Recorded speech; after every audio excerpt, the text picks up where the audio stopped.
एक बार ऐसा हुआ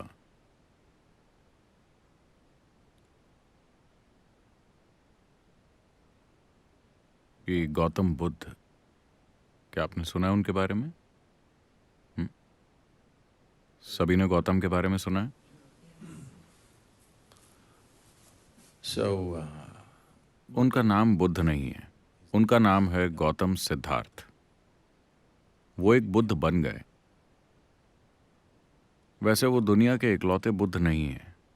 हजारों बुद्ध हो चुके हैं और आज भी हैं।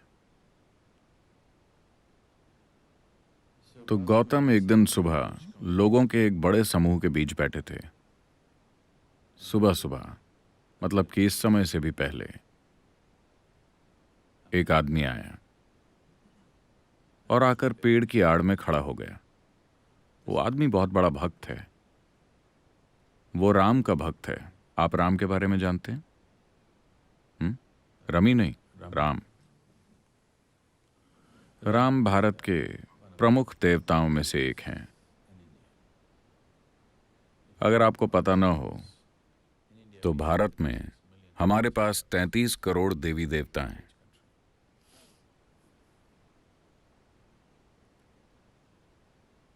तो वो राम का बहुत बड़ा भक्त था। भारत में भक्तगण, आजकल ऐसा नहीं होता, ना हर कोई ऐसा होता है, लेकिन वो लोग जो इसे गंभीरता से लेते हैं, वो जिस भगवान में विश्वास रखते हैं, उसके नाम के अलावा कुछ और बोलते ही नहीं। अगर वो आपको बुलाना चाहते हैं तो वो कहेंगे राम राम। अगर जाने के लिए कहना हो तो राम राम। अगर उन्हें कुछ चाहिए तो राम राम। राम के सिवा कोई और शब्द नहीं। कपड़ों पर भी राम राम छपा है। वो बोलते भी राम राम हैं, वो जीते भी राम राम हैं।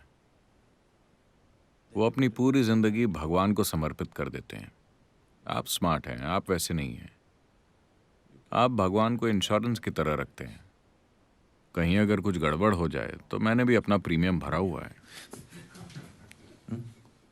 जो कुछ आपको करना है आप कर ही लेते हैं। भगवान को आप इंश्योरेंस की तरह रखते हैं। आप स्मार्ट हैं। लेकिन इस आदमी ने अपना पूरा जीवन भगवान में लगा दिया, पूरी तरह से। उम्र बीत रही है, थोड़ा सा संदेह पैदा हुआ। क्या यहाँ ऐसे लोग हैं जो भगवान में विश्वास नहीं रखते? कोई नहीं? कोई वामपंथी नहीं है? सिर्फ एक। क्या नाम है आपका? सिर्फ जॉन, और कोई नहीं?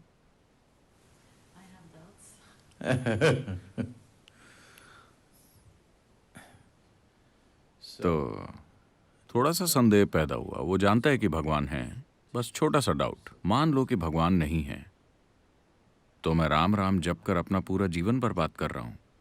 ये डाउट आपको तभी होगा अगर आप अपना पूरा जीवन लगा देते हैं। आप हफ्ते में सिर्फ 10 मिनट लगाते हैं तो आपको ये डाउट कभी नहीं आएगा। चलता है, दिक्कत क्या है? अगर आप अपना जीवन पूरी तरह से भगवान में लगा दें तो 3 दिन के अंदर ही ये डाउट होने लगेगा। क्या मैं ये काम करके अपनी पूरी जिंदगी बर्बाद कर रहा हूं? और दूसरे लोग भी हैं जो भगवान में यकीन नहीं रखते। इस जॉन को देखो, यकीन नहीं रखता। इसके लिए भी सुबह सूरज उगता है, इसके लिए भी फूल खिलते हैं, इसकी भी जिंदगी चल रही है। शायद ये मुझसे बेहतर जिंदगी जी रहा है।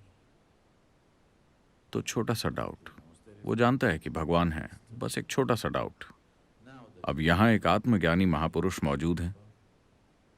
वो बस पक्का करना चाहता है, लेकिन काफी लंबे समय से एक जाना माना भक्त होने के कारण, क्योंकि वो सिर्फ मंदिर जाता ही नहीं था, उसने कई सारे मंदिर बनाए भी थे। तो जिंदगी के इस पड़ाव पर अब ये कैसे पूछा जाए कि भगवान है या नहीं?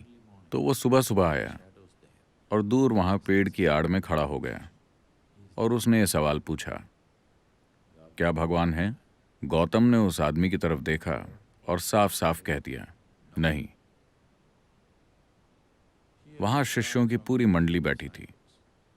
उनके मन में ये जद्दोजहद हमेशा चलती रहती थी कि भगवान है या नहीं, भगवान है या नहीं। उफ, अब जाके राहत मिली। जब भी वो गौतम से ये सवाल पूछते थे तो वो हमेशा मौन हो जाते, वो कुछ नहीं कहते। पहली बार उन्होंने साफ साफ जवाब दिया, भगवान नहीं है। पूरी मंडली में खुशी की लहर फैल गई। ये जद्दोजहद कि भगवान है या नहीं अब खत्म हो गई। आत्मज्ञानी महापुरुष ने घोषित कर दिया है कि भगवान नहीं है। यह संदेश पूरे शहर में फैल गया। पूरे दिन जश्न मनाया गया, क्योंकि जरा इस आजादी की कल्पना कीजिए। भगवान न होने का मतलब है कि कोई भी ऊपर बैठकर यह हिसाब नहीं लिख रहा कि आपने क्या किया क्या नहीं किया, ताकि वो आपको सजा दें या नर्क में जला सकें या कुछ और कर सकें। जिंदगी पूरी तरह से आपकी है। तो पूरे दिन जश्न मनाए गए। हर कोई खुशी से झूम रहा था। शाम को एक बार फिर सभा बैठी थी। एक और आदमी आया। वो भी दूर पेड़ की आड़ में खड़ा है। यह आदमी एक चारवाक है। चारवाक यानी भारत में कुछ ऐसे लोग हैं जो चारवाक के नाम से जाने जाते हैं। ये चारवाक पूरी तरह से मटीरियलिस्ट होते हैं। ये किसी और बात पर यकीन नहीं करते अपनी आंखों देखी के अलावा। शायद यही इकलौती संस्कृति है जो इसकी छूट देती है। आप देखेंगे कि बहुत से धर्म प्रचारक भगवान का संदेश फैलाने के लिए गांव-गांव जा रहे हैं, और भगवान के न होने का प्रचार करने वाले भी गांव-गांव जा रहे हैं और लोगों से बहस करके ये साबित कर रहे हैं कि भगवान नहीं है। शायद यही इकलौती संस्कृति है जो इसकी इजाजत देती है। बाकी जगहों में तो वो मारे जाएंगे। अगर आप चाहें तो भगवान का प्रचार कर सकते हैं, और अगर चाहें तो उनके न होने का। यही सच्ची डेमोक्रेसी है ना? ऐसा हजारों सालों से चलता आ रहा है। लोग गांवों में जाकर बहस करते हैं और साबित करते हैं कि भगवान नहीं है। तो ये एक एक्सपर्ट चारवाक है।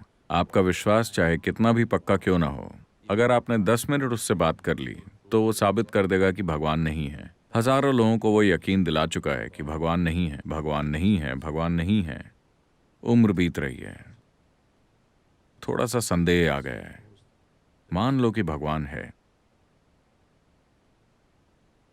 जब मैं वहां जाऊंगा तो क्या वो मुझे छोड़ देंगे? और ये सारे भक्तगण कहते हैं कि उनके पास टॉर्चर करने के लिए हर तरह के औजार हैं। चूंकि मैं ये साबित करने में लगा था कि उसका अस्तित्व ही नहीं है, वो शायद मुझे ज्यादा ही टॉर्चर करेंगे। वो जानता है कि भगवान नहीं है। उसने हजारों लोगों को साबित किया है कि भगवान नहीं है। बस थोड़ा सा संदेह है। अब एक आत्मज्ञानी महापुरुष मौजूद हैं। वो पक्का करना चाहता है। तो वो शाम को आकर वहां खड़ा हो गया और उसने भी वही सवाल पूछा, क्या भगवान है? गौतम ने उस आदमी की तरफ देखा और कहा, हाँ। एक बार फिर खलबली मच गई। सुबह उन्होंने कहा भगवान नहीं है। वो सभी बहुत खुश थे। शाम को वो कहते हैं भगवान है। तो गौतम ये कौन सा खेल खेल रहे हैं? देखिए, अगर आप विश्वास करते हैं कि भगवान है या आप विश्वास करते हैं कि भगवान नहीं है, दोनों एक ही चीजें हैं। You're in the same boat. You believe something that you do not know. आप ऐसी चीज पर विश्वास कर रहे हैं जिसे आप नहीं जानते। मैं इस पर विश्वास करता हूं, तुम उस पर विश्वास करते हो, इससे कोई फर्क नहीं पड़ता। आप किसी भी चीज पर विश्वास कर सकते हैं। हाँ, कोई भी किसी भी चीज पर विश्वास कर सकता है। ये जरूरी नहीं कि इसका सच्चाई से कोई भी लेना देना हो। अगर आप ये स्वीकार करें कि मैं नहीं जानता, तो जानने की चाहत पैदा होगी। अगर चाहत पैदा होगी तो खोज शुरू होगी, और अगर खोज शुरू होगी तो जानने की संभावना भी होगी।